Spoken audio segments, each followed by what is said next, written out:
राष्ट्रीय जय हिंद पार्टी की बैठक कार्यालय में की गई और इस दौरान पार्टी के कार्यकारिणी अध्यक्ष सुरेंद्र सिंह ने झारखंड और बिहार को विशेष राज्य का दर्जा दिलाने की मांग की। उन्होंने कहा कि हमारी मांग जायज है और इसको हम विशेष राज्य का दर्जा दिलाकर रहेंगे। उन्होंने पूर्वी भारत को ठप करने की चेतावनी दी और कहा कि जो कल कारखाने खुल पाएगा खनिज संपदा उसी को दी जाएगी, अन्यथा राज्य की कोई भी संपदा बाहर नहीं जाने देंगे। यहाँ के लोग गरीब हैं, इसलिए यहाँ विशेष राज्य का दर्जा जरूरी है। उन्होंने कहा बिहार में वीर शहीदों ने अपने प्राणों की आहुति देकर बिहार और झारखंड को खुशहाल जीवन देने का काम किया। हमारे शहीद यही चाहते थे कि बिहार और झारखंड की जनता खुशहाल रहे। इतना ही नहीं, उन्होंने कहा कि नक्सलवाद को खत्म करना है, तुम्हें हर हाल में गरीब बच्चों को पढ़ाना होगा, उसे बेहतर शिक्षा देनी होगी। गरीबी मिटाना है। जब तक गरीबी नहीं मिटेगा लोग भूख से मरेंगे तो आतंक का नक्सल का सहारा लेगा ही।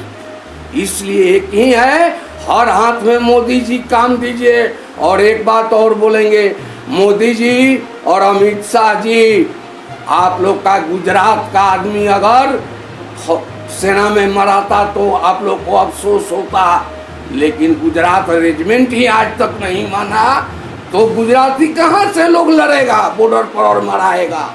इसलिए हम कहते हैं ये जो भी मरा रहे हैं हमारे देश में जवान, वो सब हमारे गरीब जनता जनार्दन का कोई बेटा है, कोई भतीजा है, कोई भगना है, कोई पुत्र है। इसलिए ऐसे मत बहाइए। जब जब आपका इलेक्शन आता है तब तक आप नक्सली समस्या हल करते नहीं हैं, उसको हवा बना देते हैं। ये सब ठीक नहीं है। और कई गो MP विधायक लोग का बेटा बॉर्डर पर लड़ने जाता है और फौज में बहाली होता है, एक भी नहीं। जो भी हमारा गरीब किसान, गरीब जनता का बेटा लड़ते लड़ते बॉर्डर पर मारा जाता है, लेकिन कोई भी MP विधायक का लड़का नहीं जाता है फौज में, या कोई सेठ मारवाड़ी या गुजराती का लड़का एक भी फौज में नहीं जाता है। इसलिए हम कहेंगे ये खून का राजनीति खत्म कीजिए मोदी जी। और झारखंड को आपको बोल रहे हैं जो विशेष राज्य का घोषणा कीजिए, नहीं तो पुराना जब लहर खत्म होगा तो आपको हम झारखंड से एक भी खनिज संपदा नहीं जाने देंगे। भारत के पूरे विधायक की बात करूं तो विधायकों का आंकड़ा 4024 है। उनके पेमेंट जो है उसको लेकर आपका क्या कहना है? 4024 विधायकों में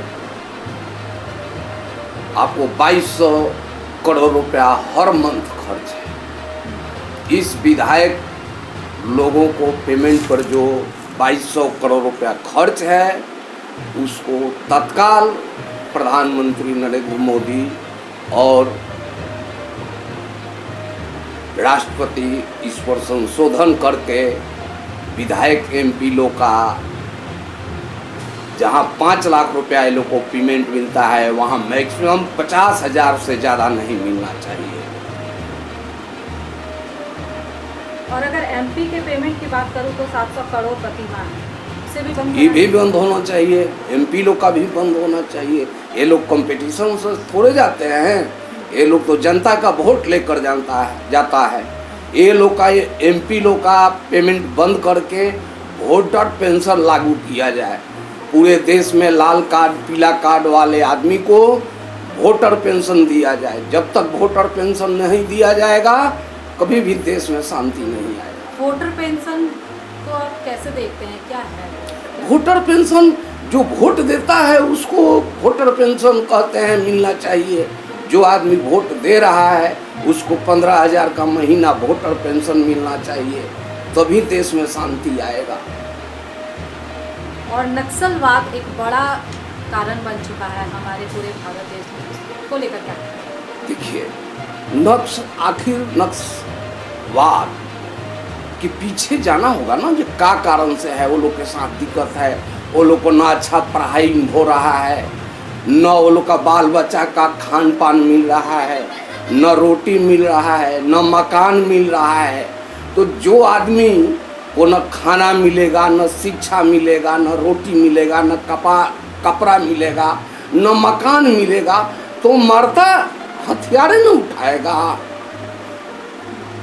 इसलिए सरकार जितना जल्दी वोटर पेंशन लागू करे और एक नक्सलवाद को खत्म करने का एक ही समाधान है कि आदिवासी समाज को, बच्चे को पढ़ाई लिखाई, खान पान, शिक्षा, स्वास्थ्य, रोटी, कपड़ा, मकान सब मिले, तब जाकर के नक्सलवाद खत्म होगा। ऐसे नहीं होगा।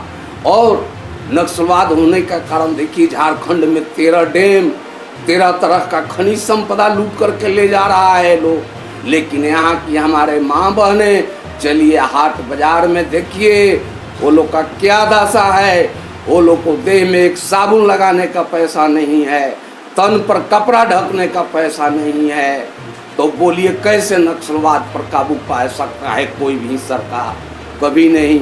जब तक आदिवासियों के बाल बच्चा को पढ़ाई लिखाई, खान पान, हर चीज़ फैसिलिटी, रहन सहन, घर द्वार, कपड़ा चीज़ देना होगा, तब जा कर के हमारे नक्सली भाई लोग सरेंडर कर देंगे।